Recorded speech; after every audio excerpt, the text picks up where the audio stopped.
we are preparing to examine the infamous ransom note, not merely as an object discovered at a scene, but as a three-page communication left behind by the perpetrator, a document offering a deep, if contradictory, window into their state of mind, identity, and motive. In a deposition from December 2001, John Ramsey describes the entire document as peculiar. Patsy Ramsey, upon discovering the note on the spiral staircase, found the demands horrifying, noting that her blood just went cold. Former Boulder Police Detective Mark Beckner, in a 2015 AMA, emphasized the unique nature of this situation, stating that to his knowledge, this is the only case in history where a body was found in the same house as a ransom note demanding money. The discovery of the note immediately presents a fundamental contradiction. As former Boulder PD Detective Mark Beckner stated in a 2015 AMA, no note has ever been written at the scene and then left at the scene with the departed individual at the scene, other than this case.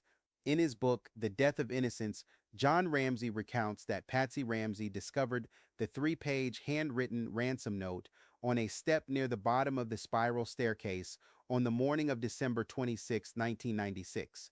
Police reports indicate Patsy Ramsey found the note at approximately 5:45 a.m. In a 1998 interview, John Ramsey noted that his first instinct regarding the author was that it was a man, but the childish nature of the ransom note also suggested a young person. In their book, John and Patsy Ramsey emphasize that the note was written on one of the many notepads found in their home. Police reports confirm that the note paper had come from one of the notepads John Ramsey gave to detectives the morning of December 26, 1996, and that it was the same notepad that had 3 pages missing from the middle. Additionally, the felt tip pen used to write the note was found replaced in its normal position by the phone. Detective Kithcart's supplemental police report notes that a page written with a felt marker stating Mr. and Mrs. and was discovered in the notepad, which investigators believed matched the type of writing in the ransom note and suggested earlier torn-out pages. In a 1998 interview, John Ramsey admitted he was asked about a practice note found on the pad. From a psychological perspective, the existence of a practice note reveals something profound about the perpetrator's mental state. The act of drafting, revising, and perfecting a ransom note suggests a personality driven by control and performance. This is not the behavior of someone operating in a state of panic or immediacy. Instead, we see evidence of deliberation, perhaps even obsession. Criminal psychologists often distinguish between organized and disorganized offenders. An organized offender plans meticulously, brings weapons or tools to the scene, and attempts to control all variables. The practice note, the length of the final document, and the methodical replacement of the pen all point to an organized mindset. Yet there's a paradox here. Why would someone so organized leave the note in a house where the person they referenced was still present? This contradiction suggests either staging by someone who had reason to remain at the scene, or a perpetrator so confident in their planning that they believed they had hours to spare. The length of the ransom note, 3 pages, was immediately considered unusual. According to former FBI profiler John Douglas, as quoted in John Ramsey's book, the length of the document would make disguising handwriting extremely difficult. Moreover, in a 2015 AMA, Mark Beckner stated the FBI told the Boulder police they had never seen a 2.5-page ransom note. In the case of JonBenet Ramsey, an expert concluded that out of approximately 370 words in the note, 76% were extraneous, suggesting a sales job or high-risk behavior intended to leave clues, contrary to a typical person seeking a hasty retreat. This behavior forces investigators to consider two scenarios. Either the note was created in a frantic post-incident staging effort by a family member trying to buy time, or the perpetrator had spent many hours hiding in the house before the events, allowing the leisure time needed to write and practice the lengthy note. John Ramsey stated in his book that it is unlikely anyone, even a hardened serial offender, would have the composure to write such a note after taking someone's life. From an anthropological standpoint, ransom notes exist within a specific cultural framework. They are performative documents that draw upon collective understandings of what a ransom note should look like, knowledge largely derived from media representations rather than real world experience. The average person has never encountered a genuine ransom note, yet most could describe what one should contain: cut out letters from magazines, demands for money, threats of consequences. This note, however, goes beyond the cultural script. It exceeds what is functionally necessary for a ransom demand. The excessive length, the inclusion of movie dialogue, the personal insults, all of these suggest the author was not simply following a template, but was invested in the performance itself. Anthropologically, this speaks to someone who has internalized media narratives about criminal behavior and is now enacting them, perhaps even enjoying the theatrical aspects of their role. Here's what remains troubling from a forensic criminology perspective. The note begins with an address to both John and Patsy, Mr. and Mrs. R in the practice version, but then pivots to focus exclusively on John. Why would a perpetrator with specific animosity toward John alone initially include Patsy? If this person wrote the note before the Ramseys returned from the Christmas party, already knowing they intended to target JonBenet, how did they know she would be available? How did they know JonBenet wouldn't be sleeping in Burke's room or in John and Patsy's room? These questions point to a logical inconsistency. If the perpetrator entered with a predetermined plan, their knowledge appears simultaneously intimate and strangely incomplete. They know enough to reference John's bonus, to use his first name, to mock him with personal phrases, yet they seemingly didn't know he wasn't from the South. They knew the family well enough to navigate their home, to know where notepads and pens were kept, to possibly know JonBenet's sleeping arrangements. Yet Burke, the other child in the home, is never mentioned. Not in the note, not in the evidence of movement through the house. This absence is forensically significant. Burke represents a witness, a potential complication, a variable that any intruder would need to account for. Yet the note and the events that transpired proceed as though he doesn't exist. For a family staging a scene, this makes sense. They would know exactly where Burke was and how to work around him. For an intruder, this represents either extraordinary luck or surveillance so thorough that its absence of any trace is itself suspicious.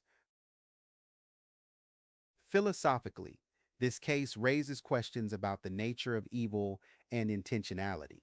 If we assume an intruder, we must grapple with what kind of person would write a lengthy performative note in a house where a family slept upstairs, knowing what they planned to do. This requires us to consider whether such a person exists within the normal spectrum of criminal psychology or represents something more aberrant. The philosopher Hannah Arendt wrote about the banality of evil, suggesting that terrible acts are often committed by ordinary people operating within systems that normalize those acts. But this case doesn't fit that framework. There's nothing banal about a 3-page ransom note written with a pen borrowed from the victim's home. This is evil that announces itself, that demands attention, that constructs a narrative. Alternatively, if we consider the possibility of staging, we face different philosophical questions about desperation, love, and self-preservation. What could drive a parent to such lengths? The philosophical concept of moral injury, the damage done to one's conscience when forced to transgress deeply held moral beliefs, might apply here. Staging would represent a profound violation of self, an act that could only be contemplated under the most extreme circumstances. The tone and language of the ransom note conveys strong negative emotions directed specifically at John Ramsey, which many psychological profilers immediately analyzed. In a 1998 interview, Detective Linda Arndt noted that the ransom note appeared personal because it referred to John Ramsey simply as John throughout. The note contains phrases intended to be provocative, such as, "Don't try to grow a brain, John," and referring to the Ramseys as fat cats. John Ramsey confirmed in a 2001 deposition that the grow a brain phrase looked odd. In the case of JonBenet Ramsey, an expert highlighted the note's use of listen carefully rather than read carefully, suggesting language more appropriate for spoken dialogue. Furthermore, another expert observed maternalistic language in phrases like when you get home, which he believed could linguistically suggest a female author or Patsy Ramsey. The phrase, don't try to grow a brain, John, reveals something psychologically significant: contempt. Of all negative emotions, contempt is perhaps the most corrosive because it involves not just dislike, but a fundamental devaluation of another person. The perpetrator isn't simply angry with John, they view him as intellectually inferior, unworthy of respect. Psychologically, this level of contempt typically develops through sustained interaction or through a perceived injustice that has been internalized and amplified over time. It's not the language of a stranger, but of someone who feels they have been wronged, overlooked, or diminished by John in some way. The contempt could also represent displaced anger, hostility that actually originates from another source but is redirected toward John as a more accessible or acceptable target. The specific ransom amount, $118,000, is one of the most remarked upon details. John Ramsey, in a 2000 interview, described this as a very strange part of the note and questioned why it wasn't a round number. The sources confirmed that this amount was close to the bonus John Ramsey had received that year. Mark Beckner stated in a 2015 AMA that whoever wrote the note had to have intimate knowledge of the family. However, investigative reports also indicate that Sandra Henderson, a former employee of John Ramsey's company, Access Graphics, owed $18,000 to cover a bankruptcy payment of $100,000, totaling exactly $118,000. This detail suggests the sum could relate to someone familiar with Access Graphics' employee history, a link John Ramsey's own investigators were researching. Forensic linguistics examines how language choices reveal information about the author's background, education, and psychological state. The note contains several linguistically significant elements. First, the instruction to listen carefully instead of read carefully suggests someone whose primary mode of communication is oral rather than written. This could indicate someone who consumes information through spoken media, movies, television, radio, rather than through reading. It's the language of someone giving a speech rather than writing a letter. Second, the maternalistic phrasing, when you get home, reveals an interesting cognitive frame. This isn't the language of threat, but of domestic routine. It's the kind of phrase a parent might use when giving instructions to a child. Linguistically, this suggests either a female author or someone adopting what they perceive as a caring or instructional tone, perhaps mockingly. Third, the note's references to John's Southern common sense represent a significant error. John was from Michigan, not the South. Patsy was from West Virginia. This mistake is forensically important because it suggests the author's knowledge of John is incomplete or distorted. They know intimate financial details but get basic biographical facts wrong. This disparity is strange for someone claiming to have been watching the family carefully. In his book, John Ramsey notes that former FBI profiler John Douglas believed the person responsible harbored extreme anger toward him, possibly being someone jealous or holding a personal grudge. The note's closing instruction, use that good Southern common sense of yours, is a highly significant error, as the search warrant affidavit notes that John Ramsey was originally from Michigan, while Patsy Ramsey was from West Virginia. The lawsuit, Burke Ramsey versus CBS, details that the ransom note contains multiple references and dialogue lifted directly from Hollywood films such as Dirty Harry and Speed. These cultural references, John Ramsey noted, suggested the perpetrator was fueled by fantasy. From a semiotic perspective, the study of signs and symbols, these movie references tell us the author is someone who processes reality through media narratives. They don't create their own language for the situation. Instead, they borrow dialogue from films. This is cognitively significant because it suggests a blurring between fiction and reality, or at least a comfort with using fictional templates for real-world actions. Dirty Harry and Speed are both films that feature antagonists who taunt law enforcement, who create elaborate scenarios, who see themselves as cleverer than the system designed to stop them. By incorporating dialogue from these films, the author is aligning themselves with these fictional criminals, adopting not just their words, but their psychological stance. Anthropologically, this also reflects a specific generational and cultural background. These are films from the 1970s through 1990s, suggesting an author who came of age during this period and for whom these films hold particular significance. The choice of these specific films rather than others suggests something about the author's self-concept. They see themselves as the mastermind, the one in control, the antagonist who challenges the protagonist. The most psychologically perplexing aspect of the note remains the shift from addressing both parents to focusing solely on John. This shift matters because it suggests either confusion about the target or a deliberate strategy that we don't yet understand. If the perpetrator arrived with loaded ammunition against John, with specific knowledge of his bonus, with contempt for his intelligence, with anger at his success, why begin by addressing Patsy?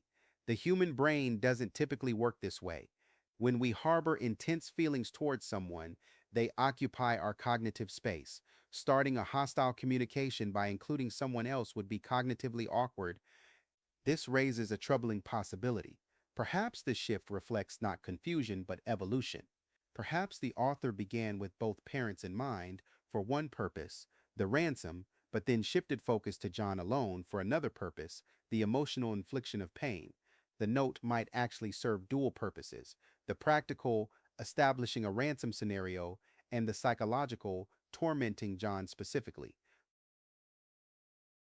The ambiguity surrounding the note's authorship created the core controversy of the initial investigation, simultaneously ruling out John and Burke Ramsey while focusing suspicion on Patsy Ramsey.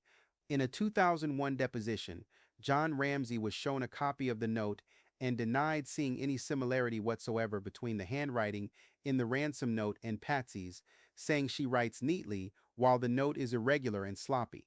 He pointed out that Patsy, a journalism major who graduated at the top of her class, would not misspell words like business, which was spelled business in the note.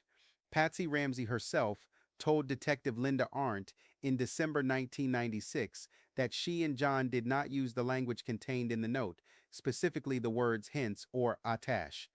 The sources confirm that the official consensus among document experts heavily favored excluding the Ramsey family. The lawsuit Burke Ramsey versus CBS confirms that the Boulder Police Department and the District Attorney's Office consulted at least 6 handwriting experts who analyzed the original note and exemplars.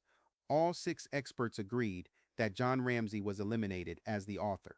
The experts' consensus regarding Patsy Ramsey was that she probably did not write the note, placing her at a 4.0 or 4.5 on a 5-point elimination scale, 5 being elimination. Furthermore, the analysis of handwriting samples obtained from Burke Ramsey showed it was probable that he did not write the note. Handwriting analysis operates on the principle that every person's writing contains unique characteristics, the way letters are formed, the pressure applied, the spacing, the slant, the rhythm. While not as definitive as DNA or fingerprints, handwriting analysis can provide strong circumstantial evidence when conducted properly. The fact that all 6 experts agreed John was eliminated is forensically significant. Experts don't often reach unanimous conclusions, especially in high-profile cases where pressure might influence findings. This level of consensus suggests the handwriting characteristics in the note are clearly distinguishable from John's exemplars. The assessment of Patsy at 4.0 to 4.5 on a 5-point scale is more ambiguous. This rating means probably did not write, but falls short of elimination. Forensically, this creates a gray zone. Some characteristics might match, but not enough to make a positive identification. This could mean several things. Patsy didn't write it, but shares some common writing characteristics with whoever did. The author deliberately mimicked aspects of Patsy's writing, or the characteristics thought to match are actually common enough to appear in many people's handwriting. Despite this consensus, some experts retained by plaintiffs in the libel suit asserted that they were 100% certain Patsy Ramsey wrote the note, citing certain similarities and the fact that the note contained proofreader marks. Patsy was a journalism major. However, the court ruling notes that these experts never saw or examined the original ransom note. Former Detective Steve Thomas similarly argued in the documentary The Case of JonBenet Ramsey that he believed Patsy was the author, citing the similarities and the fact that the notepad belonged to her and contained her fingerprints. We're going to pause right here. I have a little bit more I want to talk about in regards to this. Um, Thinking a little about confirmation bias and whatnot. If you haven't, don't forget to like, share, and subscribe. Thanks for watching. Have a wonderful day. And until next time, take it easy.